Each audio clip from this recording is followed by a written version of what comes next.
And I'd love to ask you, because you mentioned, practicing the major scale as an example. And Yeah. I heard many people saying this, like, let's, Tomo said it when I interviewed him, Os Nori, the jazz guitarist, the same. And I know the fact that it's very good to practice these kind of things like triads, whatnot, but I don't think I fully understand what the benefit is. Can you explain that if you know it? Okay, sure. So, I mean, if you think about a chord with full extensions, like a C major 13 with a sharp 11, Right. right? So, they are made up of triads. It's just that triads that are stacked on top of each other. So, if you know how to play, if you have a very good command of triads, right, you would be able to cycle maybe a C triad and an E minor triad or whatever, or an A and an A minor triad, right? In different inversions, up and down, and you would play a solo that people would be like, "Holy shit!"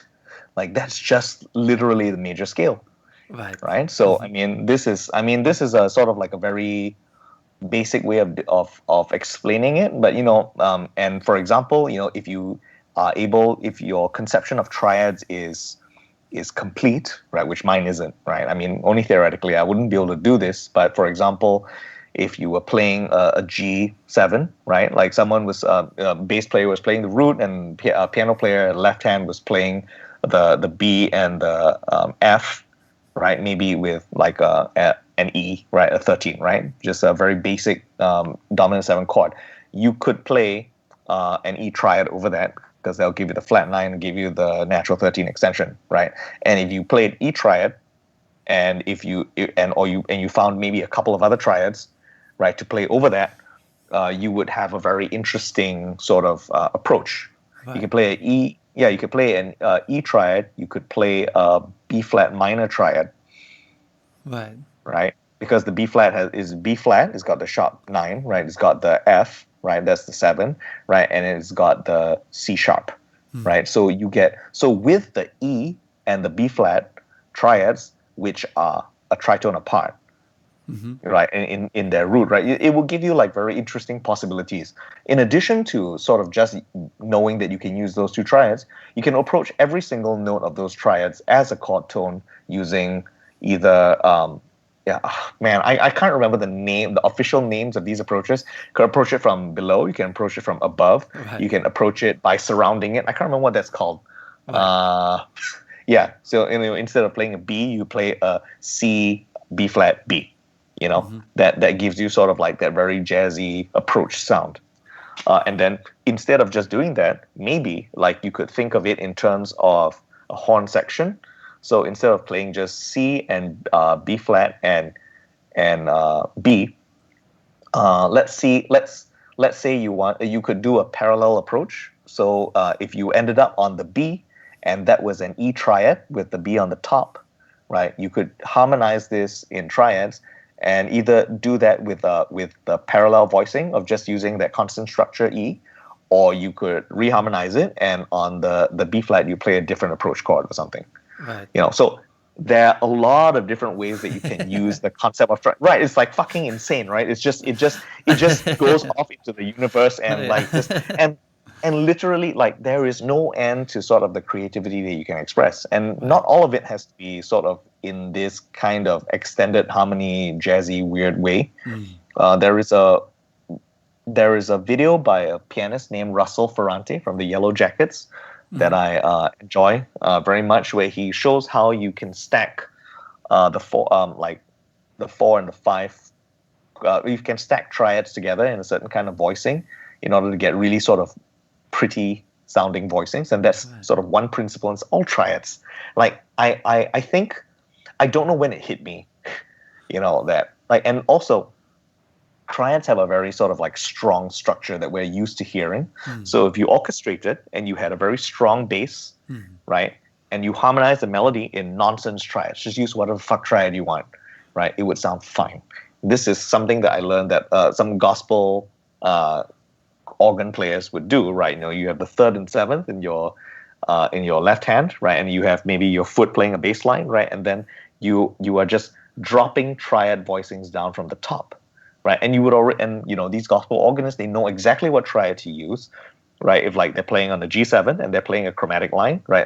They have an E on the top, and you play G sharp B E, right? And then maybe your next note is a D. So what do you play, right? Maybe you can play a D minor, right? A D and then an F and then an A, right? So and that would give you a different thing, but now it's full, right? And it's a very strong sound, so we accept it.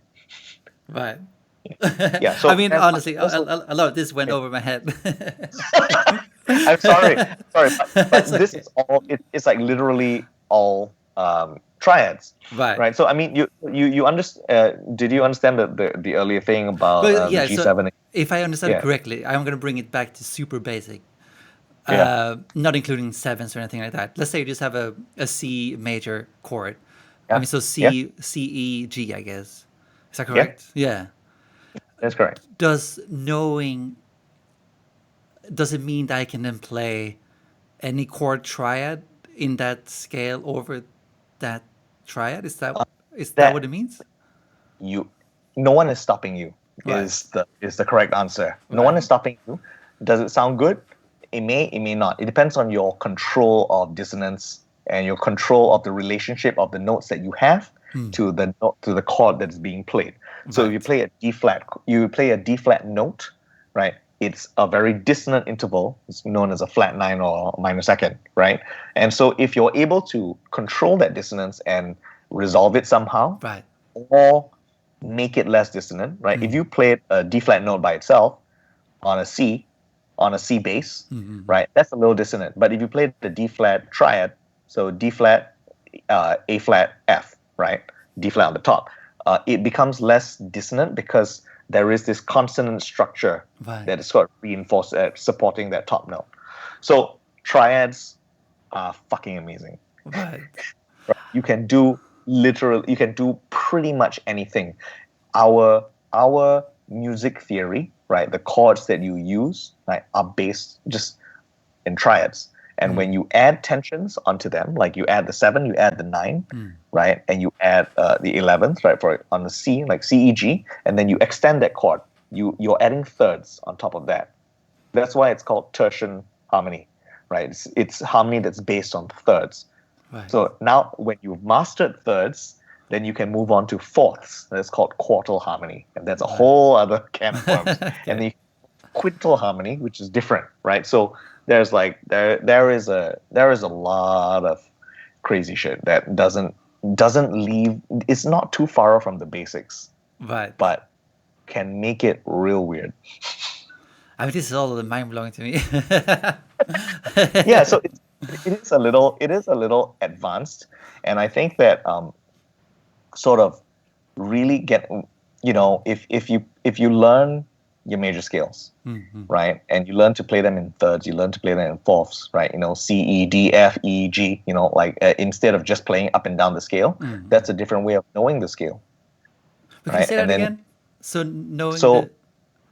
knowing the scale, right? You don't just play do re mi fa sol la ti do. Sometimes you play do mi re fa mi so, right? And Right. then da da da da da da, right? And that's a different way of knowing the scale. And instead of going do mi, right? Maybe you can do fa, right? Do fa re so. My solfege is shit, so I'm not gonna keep going. Right. Right. So yeah. So if you do that, then how many ways do you know how to play the major scale? Right. And if the answer is 2 or 3, you don't know it. And But you know, does that mean that when you say that, does that mean how well you know how to play different notes in a sequence? No. no, it's like, how do you understand how to use the major scale? And do you understand all the ways that it can be used? Right? Right. And it's a mind thing, it's not the finger thing. Yeah. Yeah. Exactly. The finger thing is part of it, right? In that you need to mechanistically be able to play the thing, right? But if you can't conceive of it in your mind and in your ear, you won't be able to get a musical result. So you have to understand Exactly. sort of like, why does it sound the way it sounds?